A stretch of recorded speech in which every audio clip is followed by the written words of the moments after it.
joining us, of course, the Chief Executive Officer of the Ford Motor Company, Alan Mulally. You heard that comment there, Mr. Mulally. Detroit Red Wings need the Mulally touch, don't they? Tom, he is absolutely right. I just love serving our Ford. Okay, it was a very good report for you. North American profit back to where it was in 2000. It's been a great success story here. What do you need to do in Europe to have the same success in Europe that you've had in North America? Well, Tom, I think what we are doing is what we need to do, and that's what we've done in the United States and also around the world, and that is aggressively and decisively manage the production so the production equals the demand. That's the most important thing that we have done over the years. And I might point out, Tom, that in Europe, Ford has been profitable for 6 out of the last 8 years because we've done that, plus the strength of the new products. So we did that during the first quarter. That was a really nice thing to be able to share with everybody today.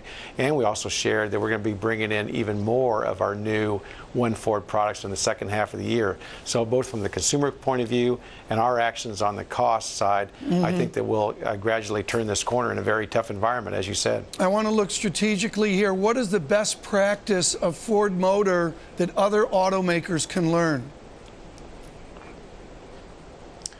Well, I wouldn't be presumptuous enough, Tom, to know that answer, but I do know that the Ford plan of focusing on the Ford brand and Lincoln and focus on a complete family of vehicles, small, medium, and large, cars, utilities, and trucks, and every vehicle meeting the brand promise on best-in-class quality, fuel efficiency, safety, and really smart design, and then using our intellectual capability worldwide and our scale to deliver those vehicles most affordably is the reason that Ford is profitably growing today. So I love this Ford plan.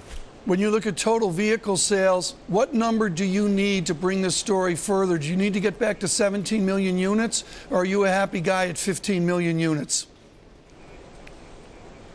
Well, we are very pleased at serving no matter what the industry is in the United States right now. As you know well, we took pretty dramatic, decisive action over the last years to size our entire production capability, from our wonderful Ford store owners through the Ford operations, through our suppliers, to match the production at a demand substantially less than the 14 or 15.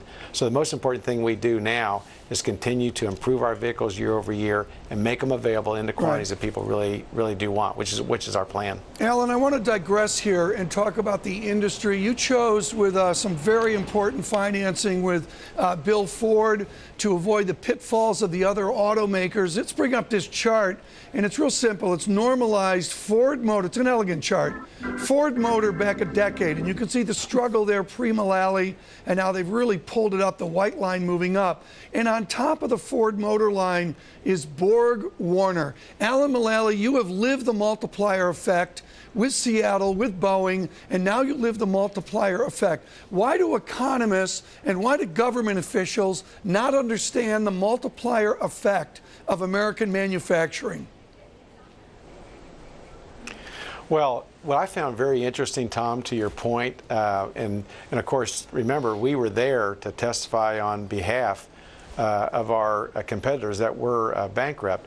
And we did it because manufacturing and the automobile industry and the multiplier effect of 10 jobs dependent and associated with manufacturing, that we were very concerned, as were two administrations, that if that would have gone into free fall and bankruptcy, we could have taken the U.S. economy from a recession into a depression.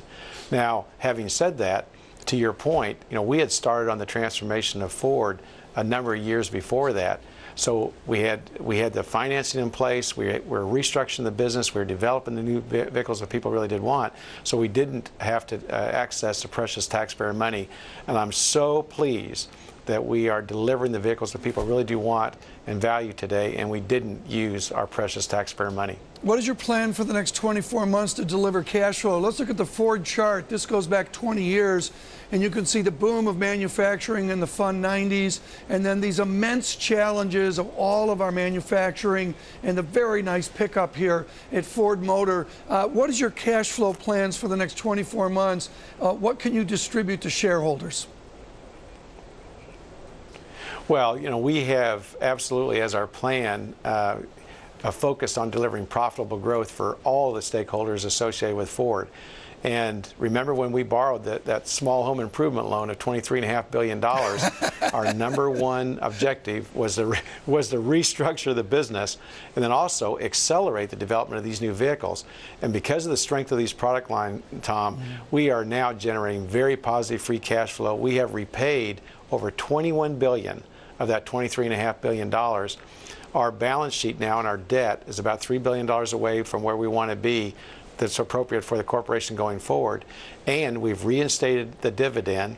And we're so pleased this week, Tom, that Fitch has now moved us up to investment grade, which also is an indication of the viability longer term of this Ford Motor Company. I'm told by so many that this is your last earnings call. You've decided you've got other things to do like salvage the Red Wings. Let's stick on this last earnings call with a tough question. When do you see the next movement up in credit rating? This year, or do you have to wait into next year? Well, of course, they will decide that, but clearly the metrics that we're operating are associated with investment grade, and to have Fitch recognize that and make their decision is very gratifying. But I'm sure that the most important thing that we do as Ford is what we've done for 6 years, and that is focused on creating an exciting, viable, profitably growing company. And this earnings report, Tom, was so important because even during the toughest of times, we invested in the new products. We continue to invest in Asia Pacific, which is going to be our largest growth region, and we use our One Ford products around the world to serve those markets so that we can provide these vehicles more affordably than anybody else.